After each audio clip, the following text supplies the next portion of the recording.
자, 감정평가의 분류를 보고 있습니다. 지난 시간에는 의의와 필요성과 기능까지 보았고요. 지금 분류를 설명하고 있는데 먼저 제도상 분류까지를 보았습니다.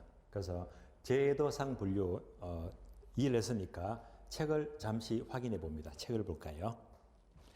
교재는요 332페이지입니다. 332페이지 보시면 바로 2번, 3번, 4번 세 가지죠. 2번 평가 주체에 따라서 공적 평가와 공인평가 설명을 드렸고요. 3번 강제성 여부에 따라서 1번 필수적 평가는 첫 단어 밑줄 아세요? 일정한 사항 밑줄, 일정한 사유가 있으면 반드시 필수로 평가해야 됩니다. 그래서 오른쪽 페이지 보시면 첫 줄 법원의 경매 물건의 감정가 산정이 적용된다. 경매 동그라미 출시되었죠. 경매 평가는 필수적 평가입니다. 2번 의무적 평가는 자, 첫 줄 보시면 자유의사 밑줄. 그래서 관계인의 자유의사에 따라서 평가하면 의무적 평가가 되고 그런 예가 바로 담보평가라고 말씀을 드렸잖아요. 다음에 4번 평가 목적에 따라서 1번, 2번 공익평가와 사회평가가 나오고 5번 보게 되면 법정평가까지 요까지가 바로 감정평가의 제도상 분류가 됩니다. 그럼 이제 6번 있죠. 업무 개수상 분류. 종류가 되게 많습니다. 이런 내용들이 이제 지금부터 강의 노트를 보시면 돼요. 강의 노트를 보게 되면 먼저 단독평가와 공동평가가 나옵니다. 자, 단독평가와 공동평가는 평가자의 수를 말해요. 수에 따른 분류다. 그러니까 1인 한 사람이 평가하면 단독평가고요. 두 명이서 평가하면 공동평가입니다. 그러면 대개 감정평가는 한 사람이 평가하죠. 가장 많은 경우가 바로 단독평가입니다. 거의가 이제 한 사람이 평가하거든요. 그런데 얘가 이제 원칙인데 예외적으로 공동평가를 할 때도 있거든요. 공동평가. 그럼 이런 대표적인 예가 바로 뭐냐? 바로 보상평가입니다. 보상평가. 주로 보상평가는 두 명이서 평가합니다. 두 명이서. 왜냐하면요. 보상평가는 뭔가 평가의 신뢰도를 높이죠. 신뢰도를 높이기 위해서 두 명이서 평가를 합니다. 예를 들어 볼게요. 만약 어떤 땅을 평가했더니 보상금을 이제 평가하죠. 보상금. 이때 토지에 대한 보상평가를 자, A하고 B 둘입니다. 평가자 두 명이서 평가합니다. A가 평가하니까 얼마가 나왔지? 10억이다. B가 평가하면 12억이다. 평가하면 똑같을 수는 없습니다. 차이가 있을 거예요. 그러면 이제 이렇게 되게 되면 이제 얘를 중간치를 보여 산술평균 하게 되면 중간을 보여 11억. 이거 바로 공동평가입니다. 그래서 자, 이렇게 해서 결국 산술평균을 하게 되면 11억이 되겠네. 이러면 이제 보상평가 A이 되는 거예요. 만약 혼자서 평가하게 되면요. 뭔가 개인이 감정이나 뭐 어떤 사정 개입이 될 수 있잖아요. 그래서 은근히 봐준다고 10억을 더 높이 평가할 수 있기 때문에 그것은 뭔가 거리에 맞지가 않다. 질서 위반된다 해서 결국 두 명에서 공동평가를 해서 이제 중간치 값이 주로 이제 보상금이 되는 거예요. 만약 A가 10억 평가했는데 B가요 15억으로 평가했대요. 그러면 보상금이 얼마가 될까요? 중간치가 12억 5천이죠. 그게 아니고요. 이때는요, 평가 다시 인정을 안 합니다. 왜냐하면 이 대입이 얼마입니까? 5억 차이 나잖아요. 그러니까 이제 30% 이내 범위는 가능합니다. 10억이면 B는 13억까지는 평가하게 되면 문제가 없다는 말입니다. 그런데 30%를 초과해서 금액이 틀리게 되면요, 이것은 평가가 잘못됐다. 다시 재평가해. 이렇게 되는 거예요. 보상평가하는 경우에도 주로 그 신뢰를 높이기 위해서 30%를 초과하게 되면 문제가 있다는 말입니다. 그러면 가끔씩 이런 문제가 생길까요? 안 생길까요? 생길 것 같죠? 아닙니다. 이런 문제 안 생깁니다. 안 생겨요. 절대 안 생깁니다. 예. 왜냐하면요. A가 10억 평가했잖아요. 그럼 이제 B 서로 뭐 아는 업자이기 때문에 연락합니다. 내가 10억 평가했거든. 알아서 평가하라 해버리면 30%를 초과하지 않는다 이 말입니다. 예. 실제로 이제 평가 실무에서는 이럴 때는 서로 다 통하는 사이이기 때문에 초과하는 경우가 거의 없다고 봐야 됩니다. 어쨌건 공동평가는 뭔가 보상평가에서 신뢰를 높이기 위해서 두 명이서 개입하더라. 두 명이서 평가합니다. 다음에 현황평가, 적모평가, 기한부평가, 소급평가인데 얘는 이제 평가 시점을 말해요. 시점에 따른 분류다. 그러면 현황평가는 말 그대로 현재 시점, 현재를 말해요.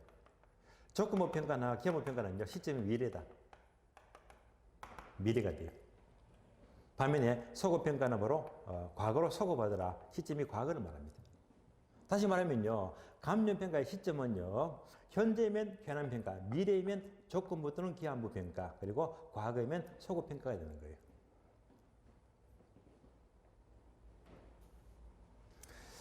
자, 유의할 점은요. 여기서 조건부평가와 기한부평가인데요. 둘 다 시점이 미래잖아요. 그럼 이제 이 양자의 차이점이 있거든요.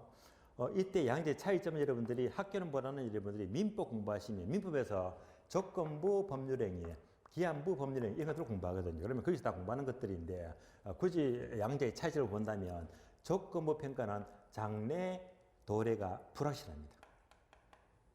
장래 도래가 불확실하면 조건부가 되고요.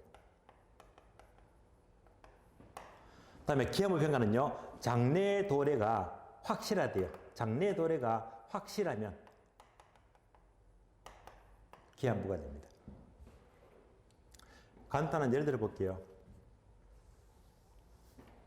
예를 들면 자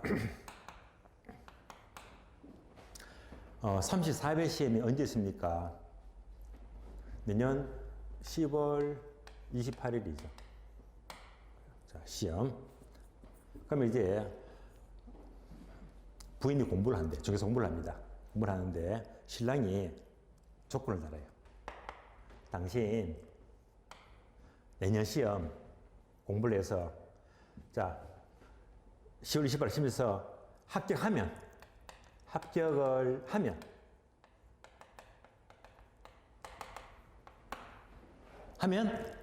선물로 그랜저 한 대 뽑아주겠대요. 그랜저. 요즘 진짜 인기가 폭발적이죠. 야, 대박이네요. 합격하면 그랜저 뽑아주겠대. 여러분들은 합격할래요? 안 할래요? 네. 정답은요? 알 수가 없죠. 합격할지 안 할지 신도 모르는 일인데요. 그렇잖아요. 얘가 뭡니까? 장래 도래가 불확실합니다. 이렇게 하는 평가를 바로 조건부 평가라고 부르고요. 반면에 자 기한부 평가는요. 장래 도래가 확실합니다. 확실해요. 확실합니다. 이 말은 뭐냐면요. 합격함이 아니고 신랑이 합격사 빼버리고 10월 28일 날 시험만 친다면 그런지 뽑아주겠대요. 이건 무슨 말이죠? 10월 28일만 되면 무조건 기한은 필히 도래가 되잖아요. 이때는 뭐 불확실한 게 없습니다. 시험만 친다면 그런지를 뽑아주겠다는데 여러분 기한부 행위들 기한부 되시겠죠? 불확실하면 조건부, 확실하면 기한 도래가 확실하면 기한부가 되고요. 그랜저가 나왔어요. 그랜저. 제가 원래는 따로 이제 분당 학원에서 강의를 했었는데요. 분당 학원에 강의하다 보니까 꼭 1년 전 이맘때입니다. 이맘때 이 자리에서 한 학생이 공부를 하는데 너무 앳돼 보여요. 네. 그래서 제가 물어봤습니다. 혹시 나이가 어떻게 되세요? 물었더니 저요 고등학교 2학년이래요. 아니 고등학생이 이제 중개사 공부를 하는 거예요. 그래서 아니 학교 공부도 해야 되는데 어떻게 중개사 공부를 합니까? 제가 참 너무 기가 막히더라고요. 그래서 또 물어봤습니다. 아빠가 시켜서 엄마가 시켰어요? 물어봤더니 아빠가 시켰대. 아빠가 사업을 하시는데 이제 공부도 중요하지만 앞으로는 공부 부담도 자기 쪽도 더 중요하기 때문에 이거는 돈 되는 거다 하면서 아빠가 중개사를 공부하래요. 그래서 아빠가 만약 네가 중개사 공부를 해서 합격하면 아빠가 그랬는데 뽑아주겠대요. 그래서 이제 이 친구는 이제 합격을 했는지 안 했는지는 제가 이제 모르겠습니다만은 저만 그런 사례가 있더라고요. 세상에 고등학교 2학년이 어떻게 중개서를 공부할 수가 있습니까? 그것도 부모가 시켜서 했다. 이야, 참 대단하죠, 그죠? 예. 예. 사실은 그보다 더한 사례가 있어요, 더한 사례가. 제가 이제 몇 년 전에 경남 마산입니다, 마산. 마산에서 강의를 또 한 2년 한 적이 있었는데, 마산에서. 그때 이제 마산의 모 학원에서 강의를 하는데 세상에 애가 너무 어린 거야. 너무 어려요. 그래서 이제 물어봤더니 중학생이래, 중학생이요. 중학생인데 중2라고 하더라고요, 중2요. 중2라고 하더라고요. 야, 그래서 너무 어이가 없어서 제가 또 물어봤습니다. 얘야, 너 어떻게 해서 공부를 어떻게, 초등학생 이 공부를 하느냐. 엄마가 시켜서 아빠가 물어봤는데 엄마가 시켰대, 엄마가. 근데 걔는요, 중학교 2학년인데 합격을 했어요, 합격을. 했는데 결국 이제 1차만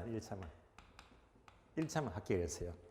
합격 여부는 제가 알 수가 없잖아요. 근데 얘가 저한테 전화가 왔어요. 문자가 왔어요. 문자가 와서 학원에 이제 제 합격했으니까 문자를 가르쳐 줬나 봐요, 연락처를. 그래서 선생님, 교수님 고맙습니다 하면서 덕분에 1차 과목은 합격했고요. 1년 더 이제 2차 공부를 또 해야 된대요.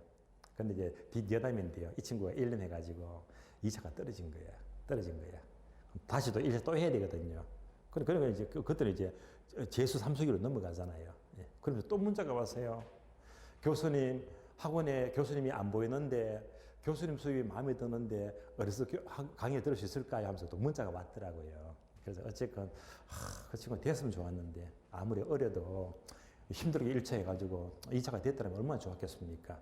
어쨌건 이제 그런 참 어린 10대 애들도 이렇게 공부를 하더라. 예. 근데 그 공부를 시킨 부모님이 때로는 과하기도 하고 참 이해할 수가 없죠, 그죠? 예. 공부도 때가 있는데, 그죠? 예. 참 그런 짓 하기가 힘듭니다, 그죠? 예. 자, 접근부 기한부를 봤고요. 다음에 과거를 시점으로 평가하면 소급평가입니다. 소급평가. 주로 얘는요, 주로 다툼, 소송, 어떤 거 있죠? 상속. 그래서 이제 어르신이 돌아가셨는데 상속 다툼이 생기잖아요. 그때는 이제 어르신 가진 재산이 3년 전인지 5년 전인지 시점인지도 과거 시점이거든요. 그때는 바로 과거로 소급해서 소급평가를 하게 됩니다. 자, 여기까지가 바로 현황, 조건부, 기한부, 소급평가, 시점에 따른 분류가 되겠습니다. 자, 그러면 이제 결론, 감정평가의 시점은 반드시 현재가 아니라 미래가 될 수도 있고 또 과거가 될 수도 있다. 그래서 현재, 과거, 미래 모든 시점이 평가는 가능합니다. 그러면 이제 여기까지 설명 끝났는데요. 추가적으로 여러분들은 시험 공부를 하니까 시험이 강해져야 됩니다. 시점이 나왔다면요. 정말 중요한 단어가 있거든요. 정말 중요한 단어. 뭐냐? 바로 기준 시점입니다. 기준 시점. 요거 되게 중요하거든요. 예, 오늘 정리해버립니다. 그러면 기준 시점이 뭐냐? 얘는요. 제목 그대로 평가의 기준이 되는 시점입니다. 기준의 시점. 예를 들면 자, 감정평가 보고서를 보니까 여기서 이제 많은 항목을 기재해야 되거든요. 이때 기시점 항목이 납니다. 기시점. 얘가 예를 들어서 뭐 12월 20일이다. 요 날짜에서 이제 금액이 10억이 나게 되면요. 결국은 12월 20일 기준으로 10억이다. 그러면 여기 현재네요. 이러면 무슨 평가지? 현황평가지. 그래서 이제 시점을, 이 가격은요, 이게 현재 가격인지 조건부 미래 가격인지 미래를 조건한 것인지 과거를 시점한 것인지 이것을 분명히 시점을 밝혀야 됩니다. 그래서 이제 평가 시점은 얼마든지 현재, 과거, 미래가 모두 가능한데요. 이때 기준시점을 여러분이 어디까지 공부하느냐, 기준시점. 그럼 이제 여러분들이 강의 노트 보시면, 강의 노트 보시면요, 맨 밑에 보니까 참고표 보이죠. 따라서 기준시점은 화살표, 과거, 현재, 미래를 모두 시점을 할 수가 있다. 과거, 현재, 미래. 요 중에서 현재 동그라미. 왜? 현재를 기준으로 하는 평가 가장 많거든요. 그래서 보통 감정평가는요, 기준시점 현재가 가장 많습니다. 가장 많아요. 그러면 이제 기시점은요, 아래 보니까 항목 1번, 2번, 3번이 메모가 되어 있잖아요. 1번, 2번, 3번. 이런 것들이 다 시험과 관계된 부분인데 중간에 이제 네모가 보이죠. 이런 것들이 시험의 포인트입니다. 포인트이기 때문에 이런 것들을 확실히 잡아야 됩니다. 시험에는 늘 요것만 묻거든요. 그러면 이제 기시점을 따로 설명을 드리겠습니다. 기시점.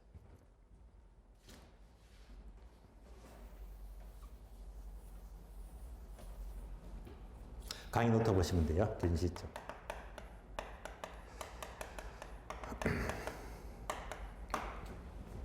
자, 기시점은 첫 번째.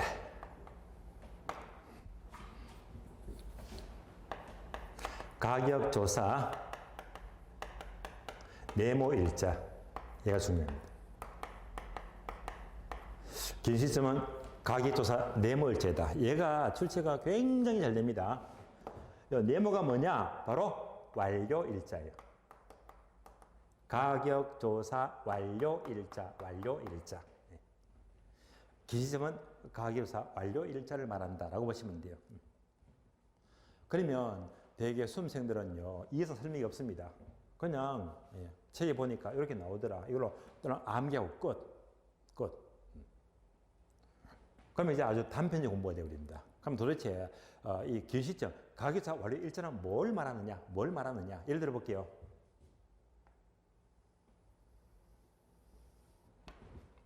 자, 12월 1일입니다.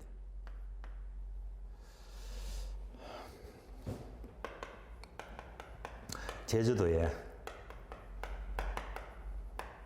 자, 땅이 나왔습니다. 평가해달라고. 근데 제주도 땅인데요. 의뢰는 서울서 의뢰 받았습니다. 평가를 의뢰 받았습니다. 어떡하죠?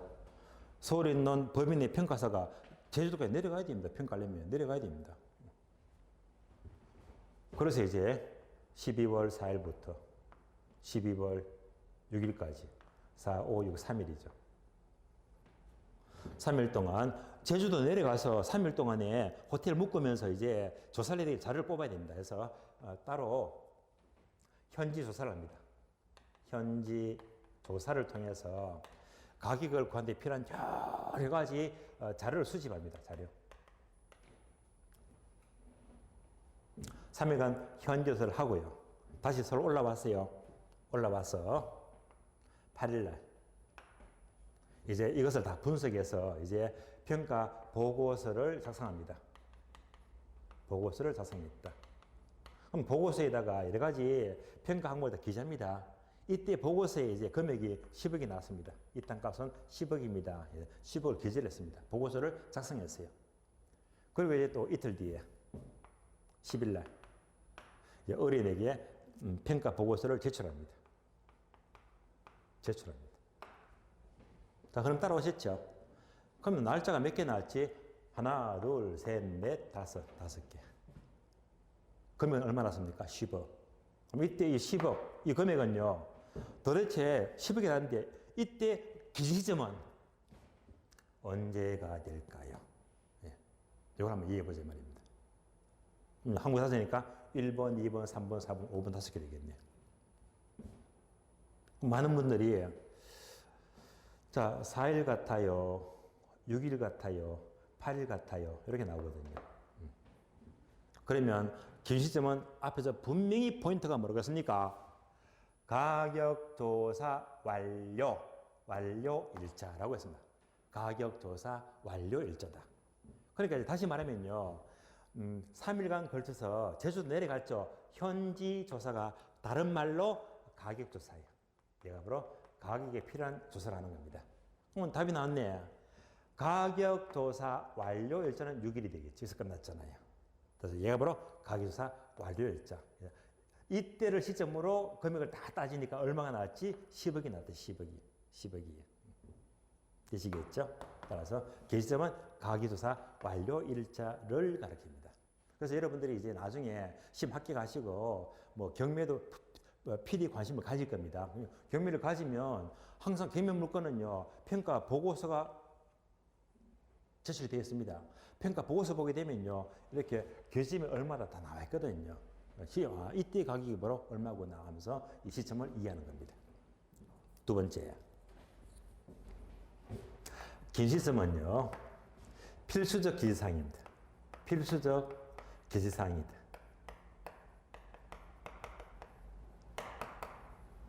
이 말은요, 감정평가 보고서에, 양식에 쓰는 항목들이 있거든요. 이때 이제 이 날짜가 빠져버리면 보고서가 무효입니다. 의미가 없습니다. 반드시 필수적으로 긴 시점을 기재해야 됩니다. 따라서 필수적 기상이지, 틀린 말은요, 임의적 기상은 아니다. 임의적 상이 아니라 필수적인 기상입니다. 세 번째가 중요하죠. 네모 원칙. 네모 원칙이다. 얘도 출제가 여러 번 되었거든요.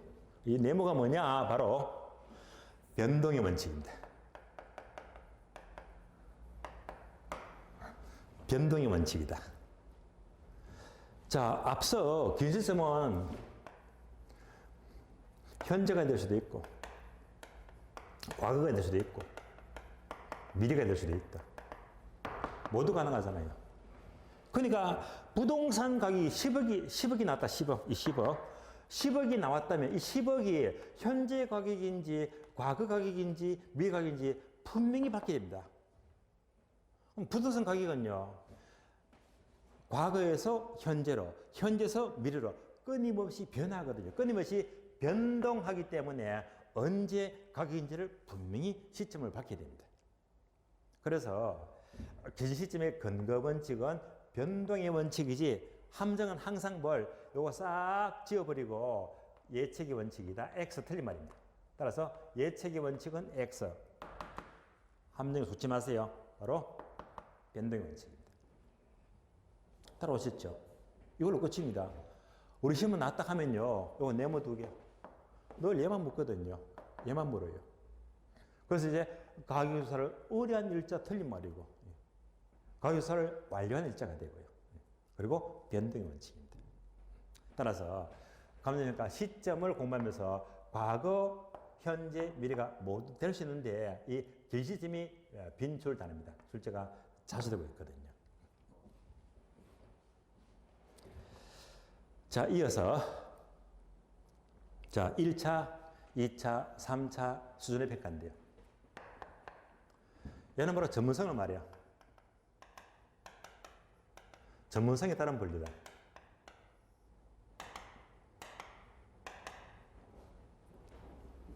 그러면 참고로 1차, 2차, 3차 하게 되면요, 숫자가 커질수록 전문적입니다.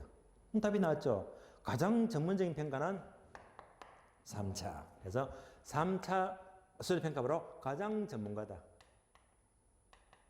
즉, 자격증을 말해요. 자격증. 감정평가사 자격증을 따고 평가를 한다? 가장 전문적이잖아요. 그럼 가장 전문성이 떨어진 건 누굽니까? 1차 수준. 얘는 바로 일반인들이죠.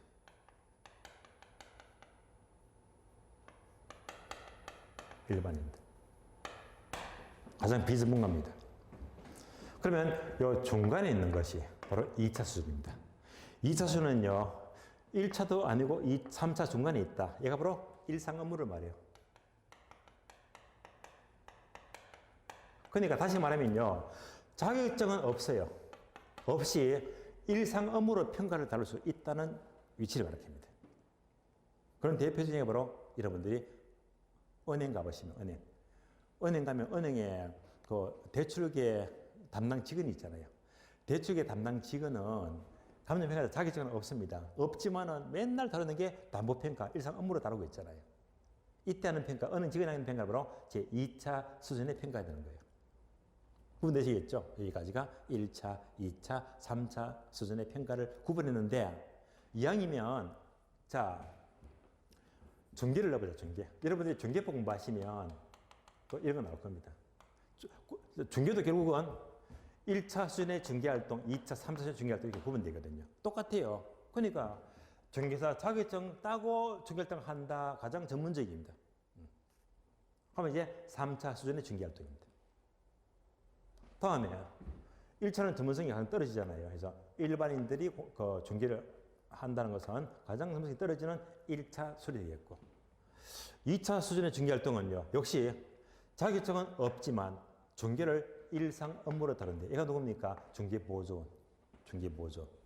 물론 저 밑으로 중개보조원 제 사무실에는요. 5명을 두고 있거든요. 근데 그런 분들 다 자격증이 없어요. 이런 분들이 중개를 하게 되면 제가 계약서를 쓰는 거고 이분들은 이제 저하고 이제 배당만 나누게 하면 되거든요. 이렇게 되게 되면 주로 이제 중개보조원들이 하는 것들은 뭐지? 일상 업무로 다루기 때문에 2차 수준의 중개활동입니다.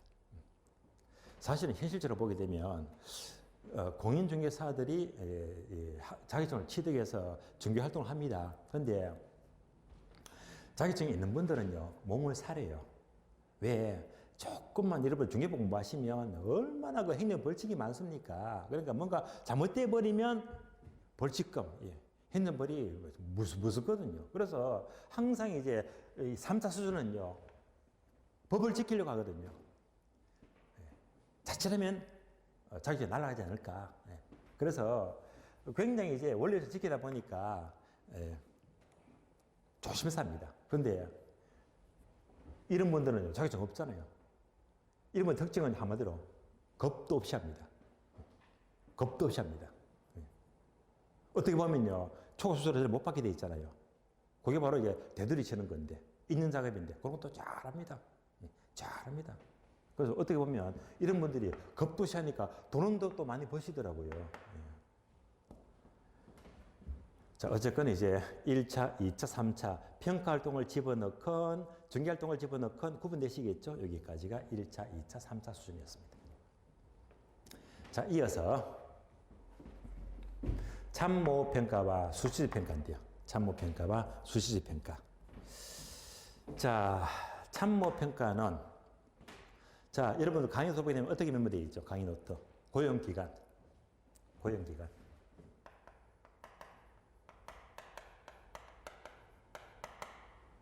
자, 이 말은 뭐냐면요. 평가를 하는데 어떤 고용기관에 속해서 평가합니다. 속해서. 자, 그럼 이제 한국 부동산 원이 있죠. 옛날로 치면 한국감정원인데. 옛날 말로 한국감정원에 속한 평가사 시험 합격하면요. 한국감정원 그 조직에 2년 동안 연수를 받아야 됩니다. 요즘은 1년으로 바뀌었을지 모르지만은요. 그럼 이제 한국감정평가시험 합격해서 자, 한국감정원에 근무를 한다. 이렇게 평가하는 거 있잖아요. 얘가 뭡니까? 자, 한국감정원에 속해서 평가하니까 어떤 평가? 참모평가다. 은행에 대출의 직원이 평가하면 2차 수준이죠. 은행의 직원도 담보평가 할 수 있잖아요. 은행의 직원이 평가하는 자기를 위해서가 아니고 은행에 속해서 하는 거예요. 이것도 모두가 참모평가라고 볼 수가 있거든요. 참모평가. 다음에 수시제 평가는요. 전문가를 초빙해 봐요.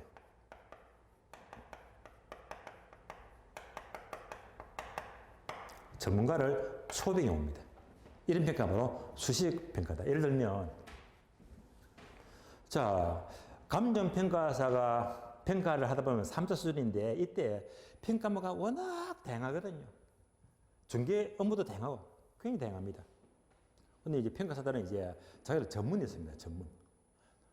평가사가 나는 재개발 재건축 전문 평가사다. 나는 뭐 공량 전문이다. 전문 파트가 있거든요. 그런데 갑자기 이제 이런 의뢰가 들어옵니다.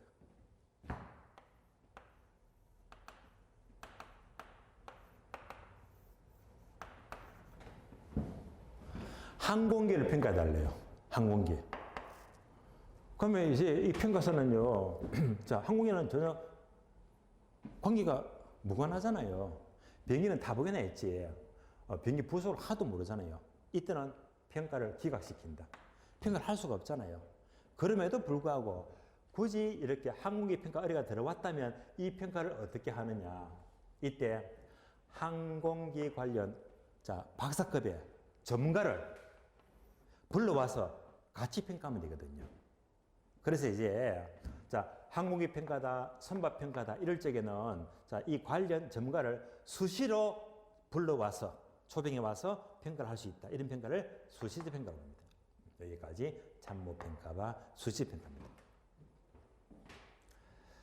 자, 따로 독립평가, 부분평가, 일괄평가, 구분평가, 부분평가인데요. 일단 얘들은 어려워요. 그래서 또 이제 독립평가, 부분평가는 일본 용어입니다. 일본 용어에서 까다롭고 일괄, 구분, 부분평가는 우리나라 규칙이죠. 감정의 규칙입니다. 이런 내용들은요. 자, 입문 과정에서는 따로 설명을 드리지 않고 정규 시간에서 설명을 모두 드리도록 하고요. 여기까지 평가의 분류를 정리를 마치도록 하겠습니다. 분류를 마치겠고요.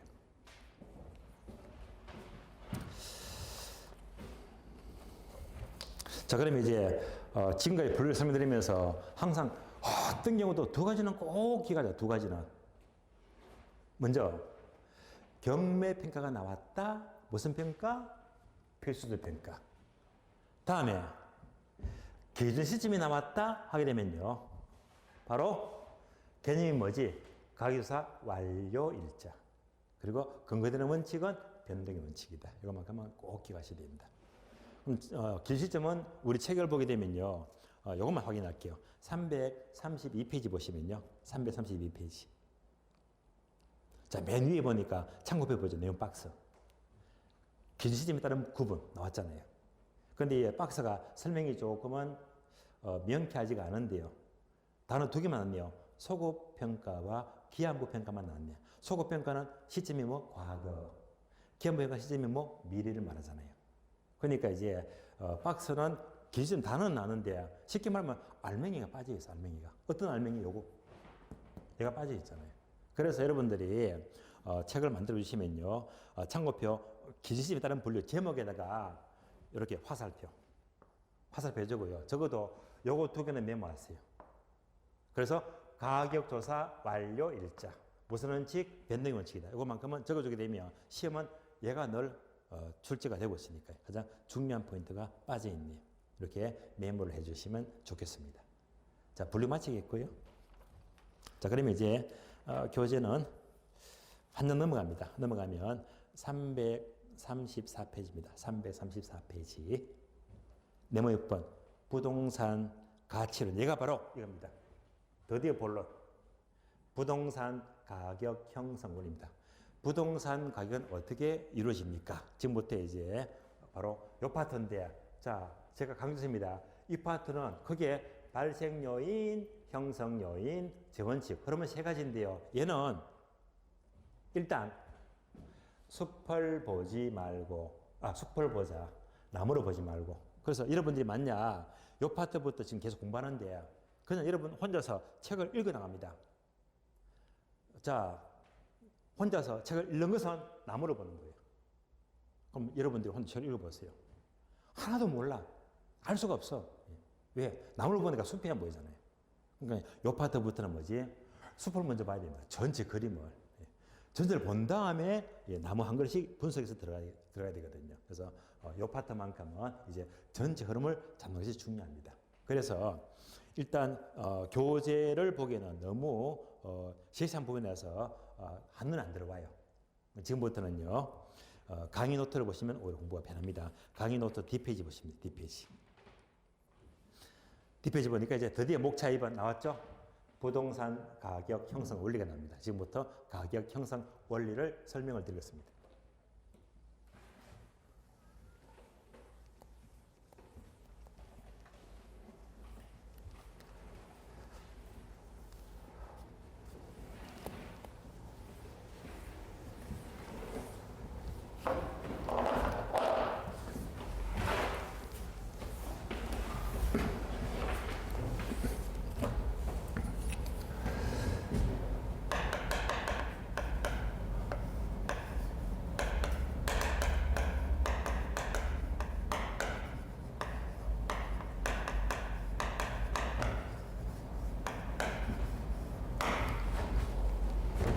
자, 그러면 부동산 가격화는 것이 뭐라고 했죠? 감정평가를 한다고 했잖아요. 따라서 감정평가 이꼴 부동산 가격화는 작업입니다.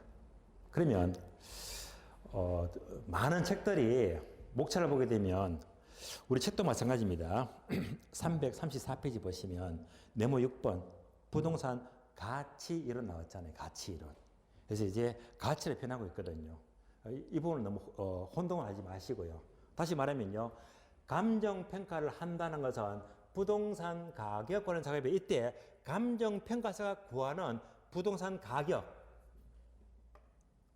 평가사가 구하는 부동산 가격을 똑같은 말로 시장 가치라고 불러요. 시장 가치. 그래서 평가사가 구하는 부동산 가격은 결국 시장 가치를 구하는 것입니다.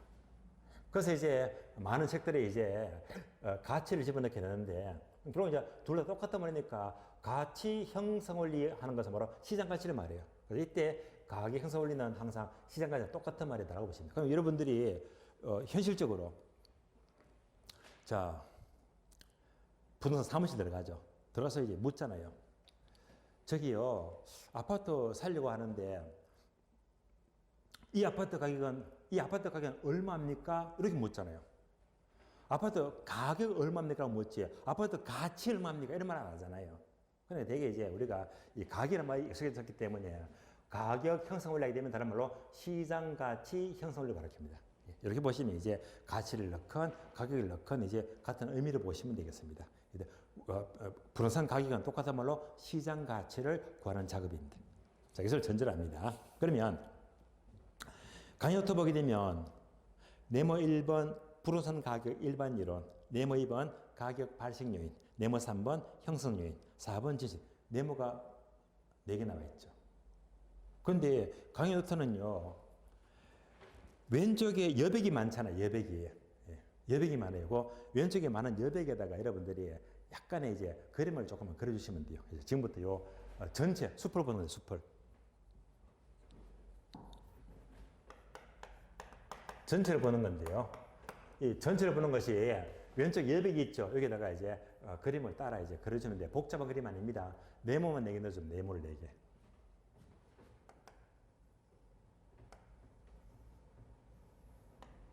네모 1개. 다음에 네모 2개.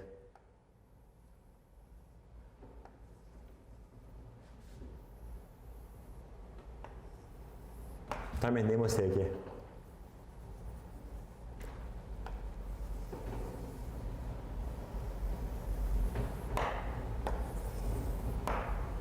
마지막입니다.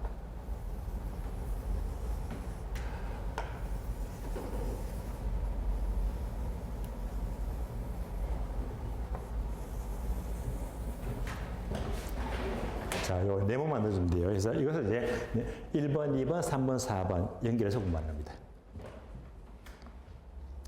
그러면 부동산 가격이 이루어지는 원리가 뭐냐? 그럼 가장 한가운데 네모가 중심인데요, 여러분. 부동산 가격입니다.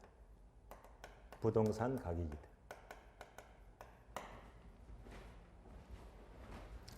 그러면 이제 자, 강의 노트는 필기가 돼 있죠.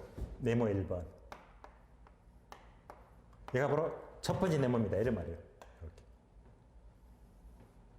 얘를 말합니다. 첫 번째 네모가 바로 부동산 가격의 일반 이론입니다.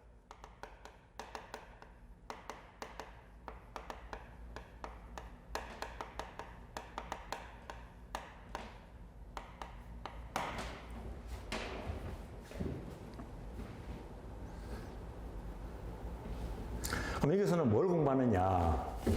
첫 번째, 부동산 가격의 본질을 공부합니다.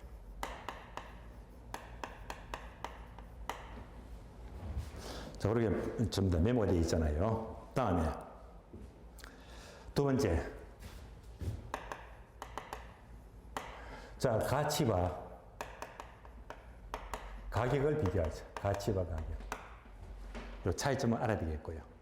세 번째는 부동산 가격의 이중성입니다. 부동산 가격의 이중성.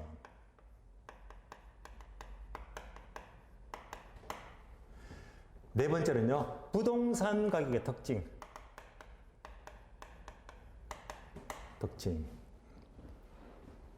다섯 번째, 시장 가격 또는 시장 가치. 그래서 첫 번째 네모에서는 요거 바로 흐름은 5개를 쭉 차례대로 공부를 하셔야 됩니다. 다음에 두 번째 네모. 부동산 가격은 구체적으로 어떻게 발생합니까? 가격은 어떻게 발생합니까? 이거 바로 가격 발생률입니다. 가격 발생률. 얘가 바로 두 번째 네모예요.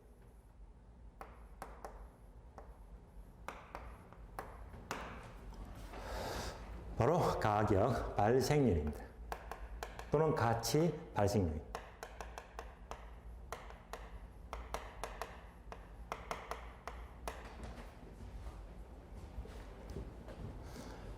그럼 여기서는 또 무엇을 공부하느냐? 첫 번째, 발생률의 종류가 세 가지인데요. 첫 번째가 유용성, 두 번째가 상대적 희소성,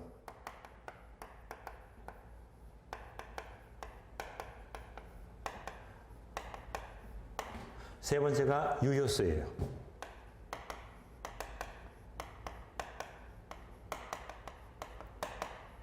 세 가지가 대표적인데요. 자, 얘를 줄여가지고 초차만 체크하게 되면 유상류가 돼요. 유상류. 따라서 발생 요인을 알면 유상류 세 가지다. 유상류 세 가지.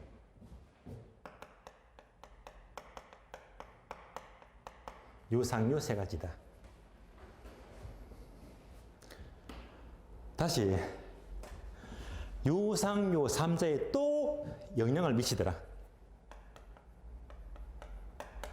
이렇게 또 영향을 미치더라. 영향을 주더라.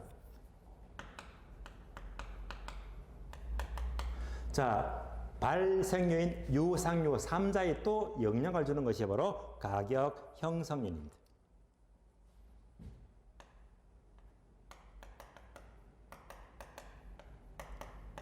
얘가 바로 세 번째 네모입니다.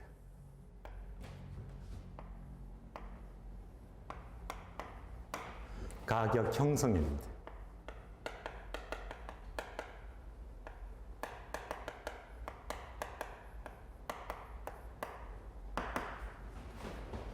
자, 종류 크게 세 가지인데요. 첫 번째가 일반인이 나와요.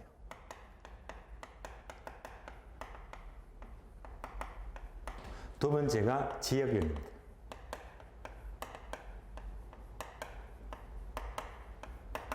세 번째가 개별인입니다.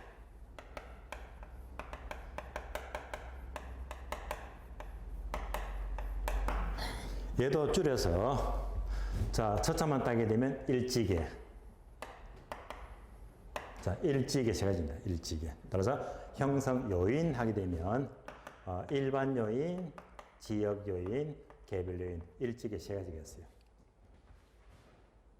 여기까지 체계를 잡으셔야 되고요. 다음에 마지막으로 이거 전체에 일정한 법칙성을 부여하더라. 이 모든 전체 흐름에 일정한 법칙성을 부여합니다. 법칙성을 부여한 것을 가격 재원칙이라고 불러요. 가격 재원칙. 얘가 바로 네 번째 네모입니다.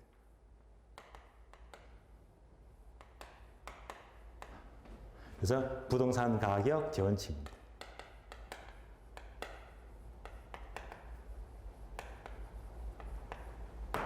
나중에 책을 보시면요, 가격 재원칙은 종류가 엄청 많거든요. 종류가 총 몇 개? 13개 원칙입니다. 여기서 5개만 뽑아내면 객관식이 너무 좋아요. 오지선다. 그래서 이제 13개씩 아주 복잡하고 종류가 많습니다. 이 13개 많은 원칙 가운데도 가장 중심이 되고 중요한 원칙은 바로 최유효 사용 원칙입니다.